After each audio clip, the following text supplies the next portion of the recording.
That went through and was still involved through 1988. And back in the 80s, I had attended several of his presentations and became even more intrigued. In 1989, there was a crane accident in San Francisco and resulted, I think it was 4 deaths, 20-some-odd injuries.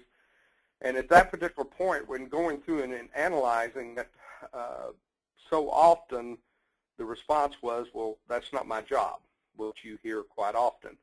So it became apparent something had to be done to identify what your job was and what you're supposed to do.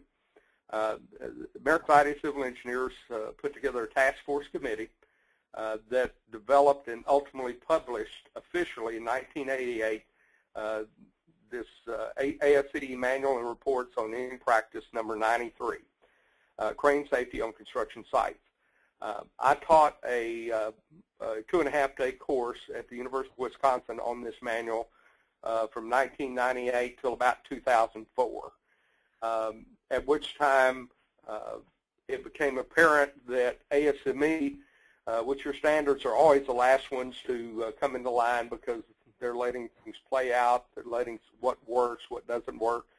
And after quite a number of years of battling and discussion amongst the various parties, in particular 30.5, the ASME 30.5 2007 came out with the official duties and responsibilities of parties involved in lift.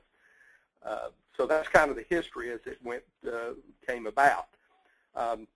This drawing a sketch from the ASCE manual, and it graphically shows you in very simple terms who's responsible for what. The purple is either the crane owner or the service provider. A service provider is the normal crane company that's going to lease you a crane, and it goes into a list and duties of what they're supposed to do about having the crane certified, the maintenance issues, etc. Then you have the crane operator. His responsibility starts at the bowl of the hook and goes and includes the entire crane down to the outriggers. Then we have the rigging function, which goes from the hook, including the load, and they assist the operator in placement of mats and visually watching the mats during operations to ensure that you don't have some type of subsidence that could lead to an incident. And then finally, you have management and lift director. The lift director is in charge of everyone. That is the person that selects